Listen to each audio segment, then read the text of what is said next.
The rigged system of redistricting is the single biggest structural driver of polarization in our politics. And the great state of Ohio just showed us how professional partisans' cynical disregard for the will of the people undermines representative democracy. You see, the Republican-controlled legislature just passed an absurd partisan gerrymander designed to give them control of as many as 13 congressional seats, giving Democrats just 2. Okay, that's an 87% of the congressional delegation in a state where Trump won just 53% of the vote. Not only that, it's a state where Republican registration fell by more than 120,000 over the last 4 years, giving them 1.9 million party members, compared to the Democrats' 1.6 million and 4.6 million registered independents. So these maps are an insult to democracy. They are designed to disenfranchise voters.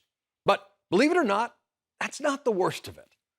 Because in 2018, just 3 years ago, a stunning 75% of Ohio voters backed an amendment to their state constitution, ensuring that redistricting would be bipartisan and not favor any one political party. It also promised that congressional maps would be drawn in such a way as to keep counties and towns whole, imposing geographic common sense on the absurd gerrymanders that divide communities to maximize partisan power. And this was big news, hailed by Democrats and Republicans as a model for how states could pursue election reform. Should be a ray of hope for people in Ohio, said Republican State Rep Kurt Scheuring. I think we will have fair districts. I think we will have more competitive districts. If they're more competitive, people in Washington will have to be more conciliatory, he said, not so partisan. That's exactly right. So what the hell happened here? Well, Ohio Republicans just decided to disregard the state constitution and the will of the voters. See, a 7-member redistricting commission had a month to work on a fair map. But Republican members refused to participate, and so the commission couldn't convene. The power to draw the lines fell back to the Republican-controlled state assembly, who proceeded to do exactly what the constitutional amendment forbid. They cracked and packed minority communities, dividing counties and cities for their own partisan advantage.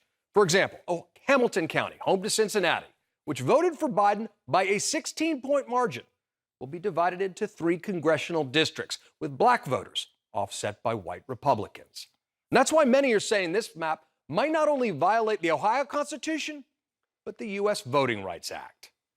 So what's next? Well, it'll go to Ohio's Republican Governor Mike DeWine for his signature.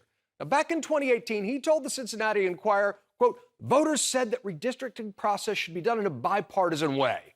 And when I'm governor, there will be an expectation that the new district maps honor the voters' wishes. That was then, but this is now. Now, DeWine's already admitted that the result was not where we needed it to be.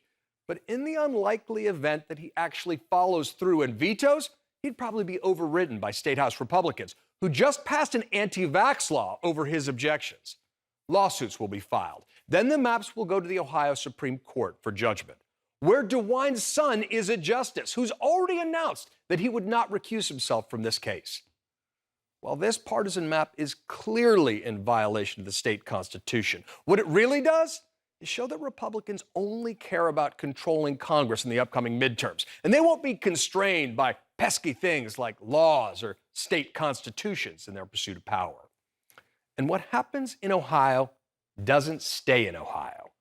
This is just one example of the rigged redistricting that's happening in state houses across the country right now, trying to predetermine the midterm elections before a single vote is cast. It's also an example of why federal election reform is so needed, because even statewide reforms, backed by the vast majority of voters, can be discarded by the party in power. As David Pepper, former chair of the Ohio State Democratic Party, writes in his new book, Laboratories of Autocracy, we are witnessing a coordinated, nationwide weaponization of state houses to undermine American democracy itself. Make no mistake, this is happening right now. They're just hoping you won't notice until it's too late. And that's your reality check.